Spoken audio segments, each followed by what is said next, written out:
Praised be Jesus and Mary. Today we are celebrating the memorial of St. Louis de Montfort, who is the apostle and the author of true devotion to the Blessed Virgin. And he is the saint of one of many saints of the love of the cross of our Lord. Born in 1673, he was the oldest of 8 children. He studied with the Jesuits, and at the age of 19 went to Paris to enter the seminary.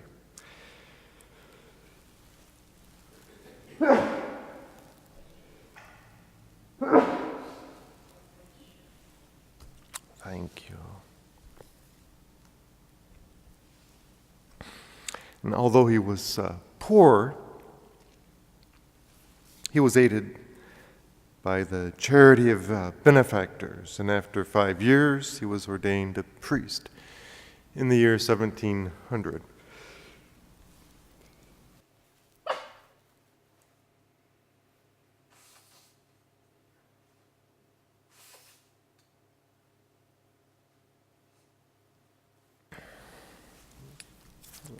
Destined to be the target of many crosses, he began to experience the first ones when he went to aid a good priest in the diocese of Nantes, and there he found a serious problem with Jansenism. And he returned to Paris afterward to help one of his sisters to enter a convent there. Then he went to Poitiers, where he became chaplain of a hospital for the poor. And his zeal, transformed the sick of that hospital into a community of saints.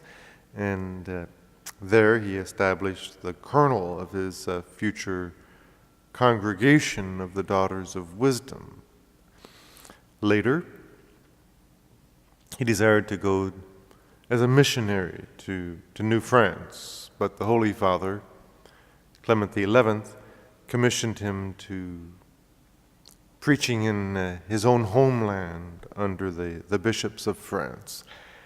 And he was to teach Christian doctrine to the children and the people, to reawaken the spirit of Christianity through the renewal of their baptismal vows. He had a special attraction for the poor and organized a group of virtuous ladies there to take care of them. He continued preaching in the west of France, and he had a custom of placing,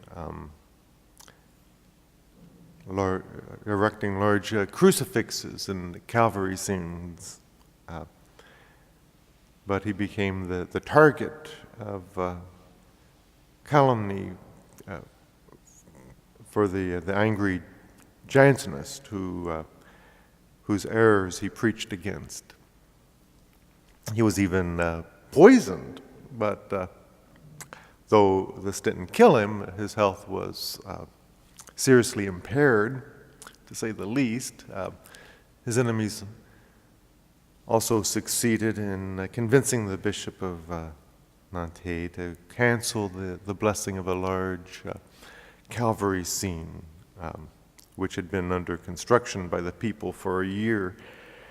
And with patience, St. Louis bore all his trials. He said, "Blessed be God.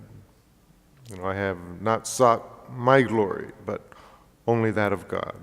And hope to receive the same reward as I would if I had succeeded."